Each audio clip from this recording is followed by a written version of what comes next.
Tony Hody Training and Consulting presents the Crash Course Podcast. Sponsored by Engage, Builder Prime, and Hiring Strategies. Your weekly destination for coaching, inspiration, and new skills to help you maximize your income and success in the home improvement sales industry.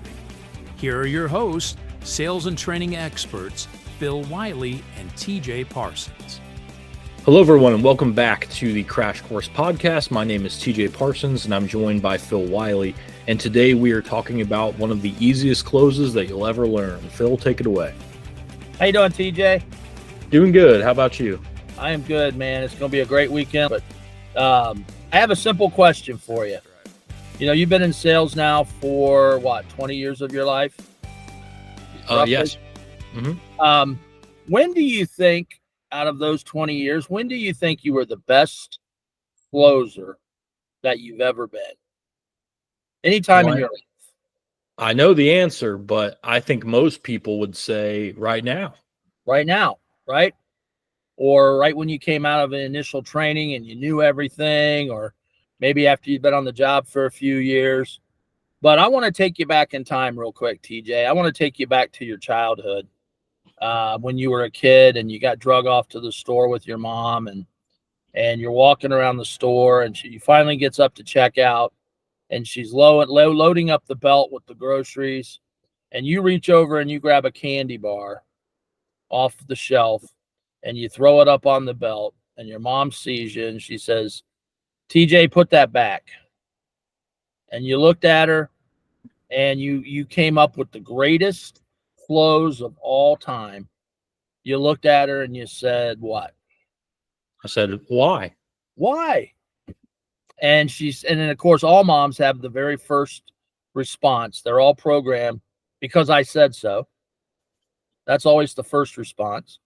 So then, of course, you looked at her again and said, why? Why? And she said, put the candy bar back. The second response was usually a direct command.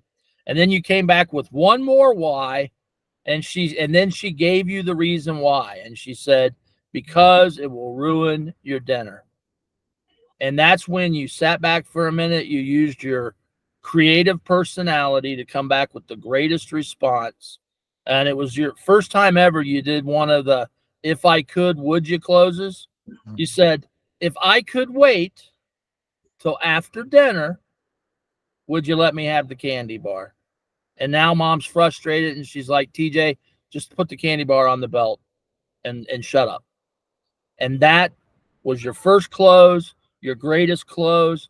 And somehow, years later, me too, all people in sales, we've gotten so far away from the easiest close in the world to where we have these full page scripted closes that we try to memorize, and we tell a story and the customer falls asleep, when sometimes the easiest close in the world, TJ, it was to look at the customer and just say, why? Right?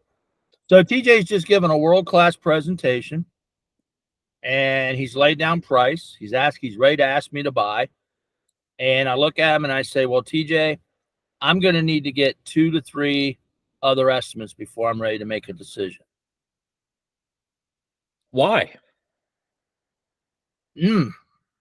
Well, I mean, I guess that's what we always do when we make big decisions like this. Why? I don't know. And the point that we're trying to make right now is by simply asking us why, it makes us now feel obligated to try to explain and justify why we want to get other estimates. Now, the other thing that might come out of it is a little bit more specific. I may come back and say, because I'm not quite sure we're going to be able to afford your product. We may have to look at somebody else that maybe has, something not as nice as yours, but maybe it'll be more affordable. But the why close, I mean, it doesn't matter what the objection is. If I was to say to TJ, we just want time to think about it, he would be like, why? The real value here is obviously in the way that you ask the question why, right? Right. Just stating the word why obviously is going to get you in trouble a lot of the time. So Right. Bill, why don't you cover some ways that people can ask that politely?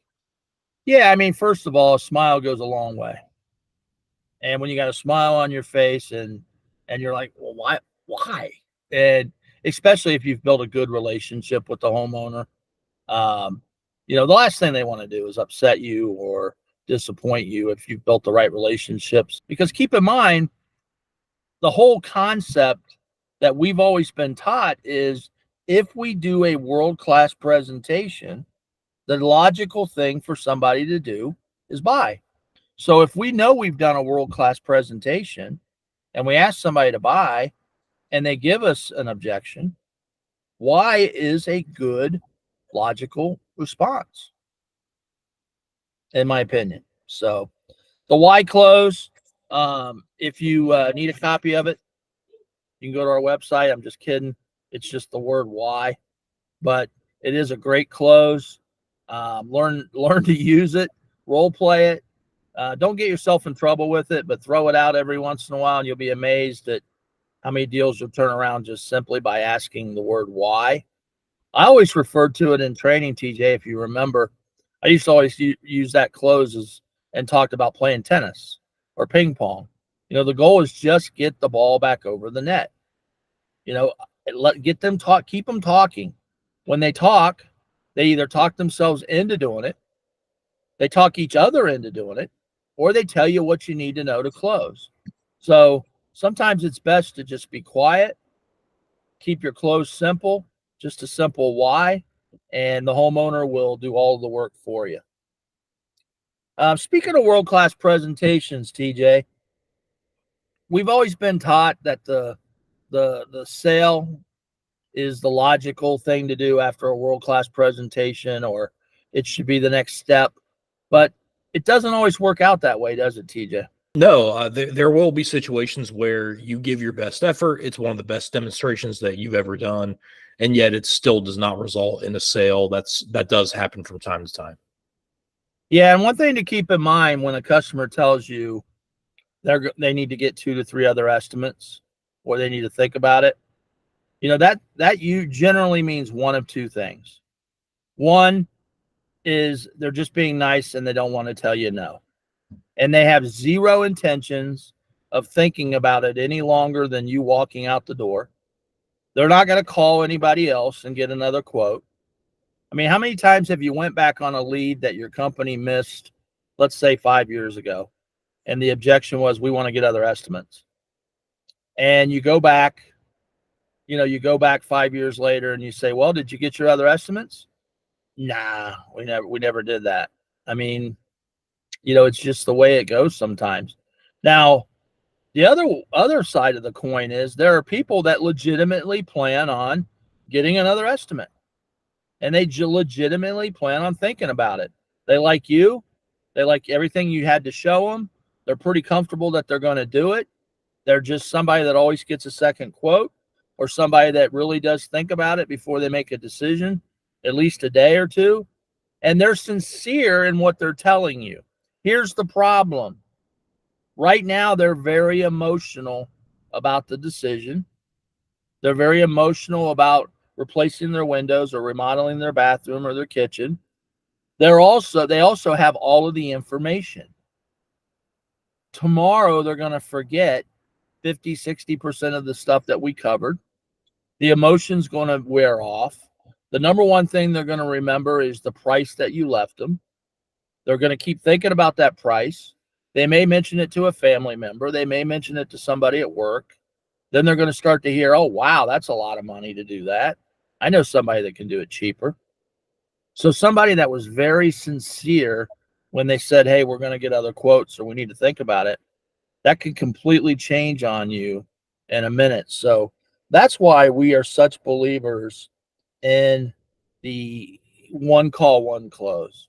And again, we're not going to spend a lot of time talking about it today, but I know that there's a lot of people that 2-step and 3-step and sales reps own leads for a month, and other companies it's one call, close, or nothing.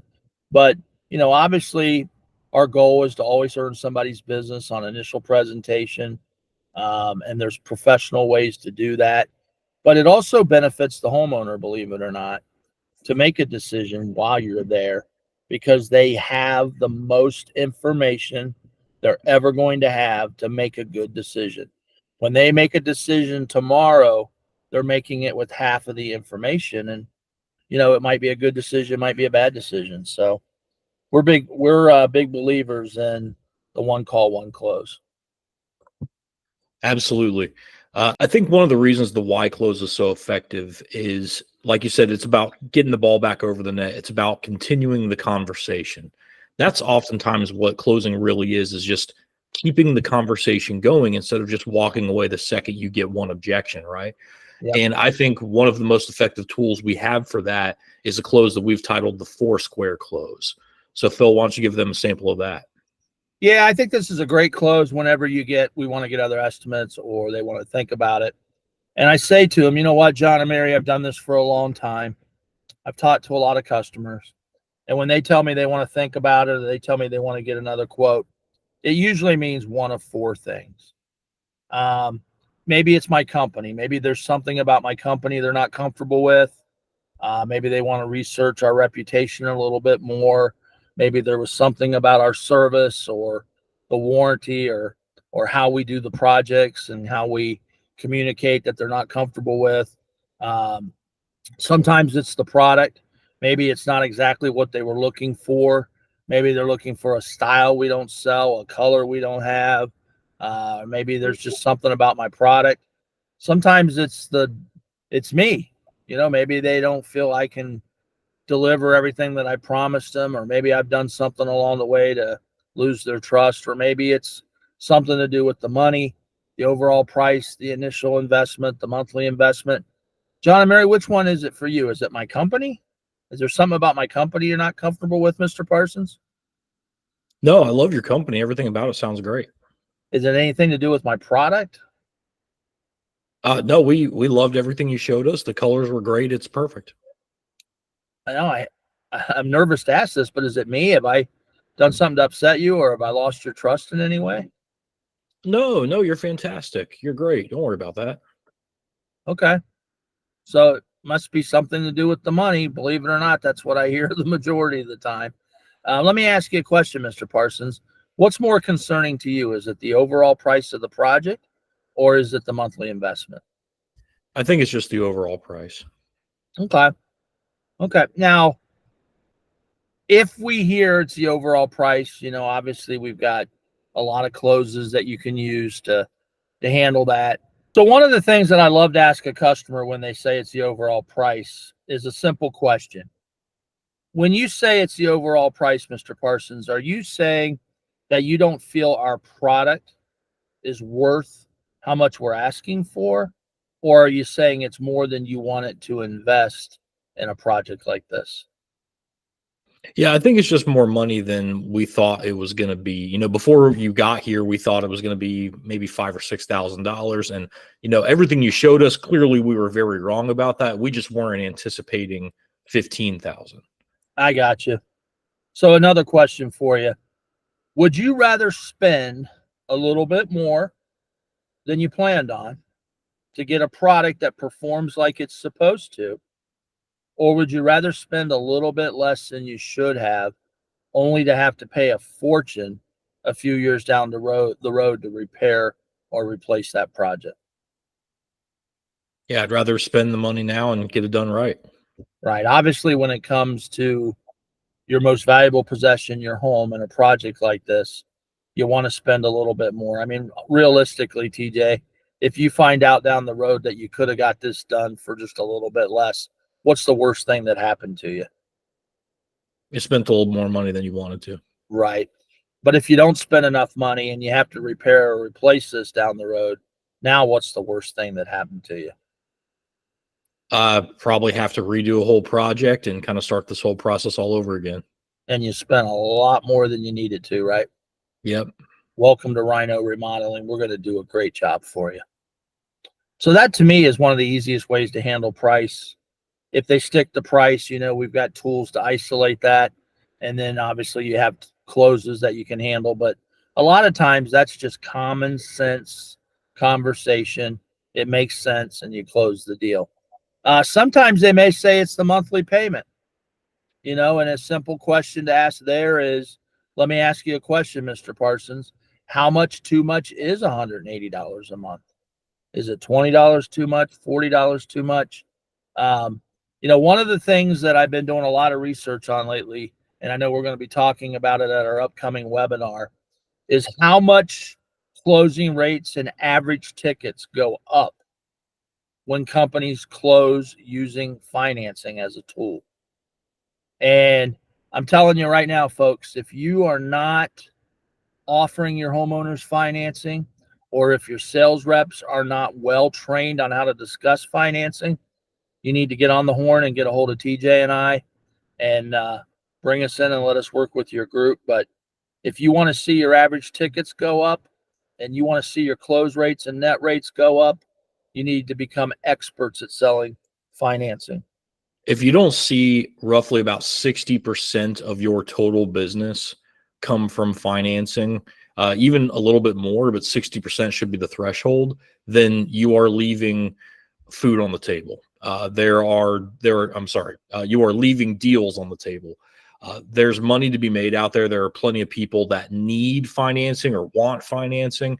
And if you're around that 40, 30, 20% mark, we know some companies that are around the 10% mark, then that needs to change, because there's a lot more money available to you if you learn to pitch it correctly and make sure that the sales reps understand how to sell it correctly. Yeah, I think there's a lot, at least you and I have been talking to a lot of companies that they've been around for a while. They've been in that, $3 to $5 million a year range. Most of their business has been referral or word of mouth. And these are homeowners that just go get their own financing and pay for it. And, selling financing has not really been anything they needed to be concerned with. But now they see this great opportunity. And like we've talked about several times, the baby boomers are going to be retiring over the next 7 years. It's going to be the biggest retirement group of people in the history of the world. And people are fixing up their homes. They're spending a ton of money on home improvements. The home improvement industry may hit $1 trillion a year in the next 5 years. And with that all happening, companies are growing. And now it's like, well, wait a minute. How do we keep up with this? Or why aren't we closing more deals? We're running more leads. You've never had to offer financing before.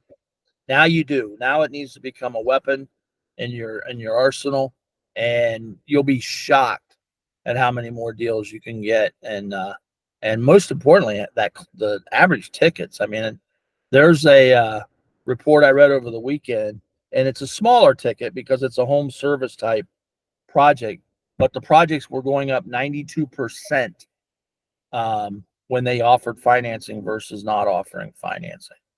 It was like 2,400 became 4,100 when you offered financing. So, and that's you'd be surprised. Thing.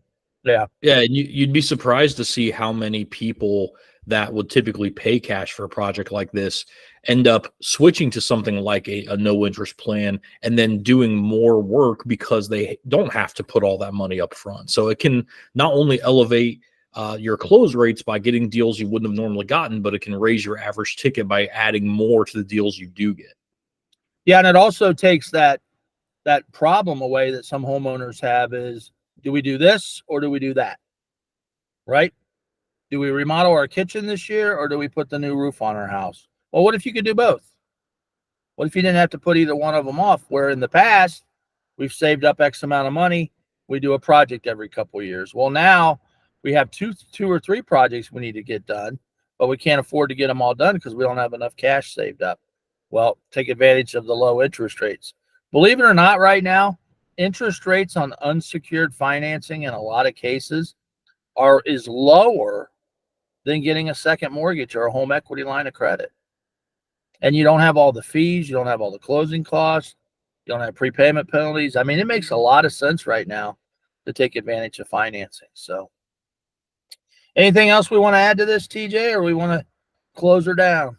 Last but not least, we do want to mention, of course, our upcoming webinar on October 18th, Friday at 1 p.m. We're hosting championship level closing. which will be our best content that we ever deliver. We have so many amazing things planned. We have industry legend Tony Hody joining us for the podcast or for the webinar. We'll be talking about how to sell financing. As we just mentioned, we'll get into exactly how to do that the correct way.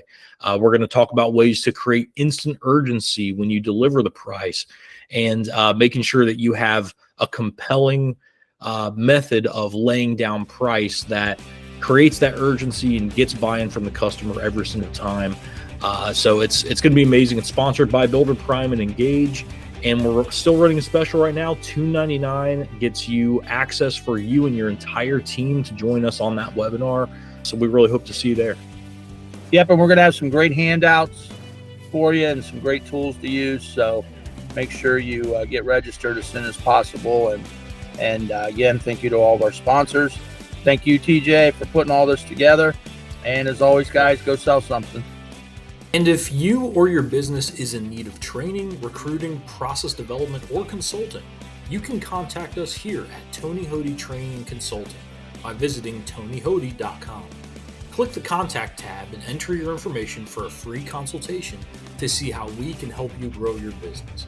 Tony Hody Training and Consulting, teaching ordinary people how to do extraordinary things.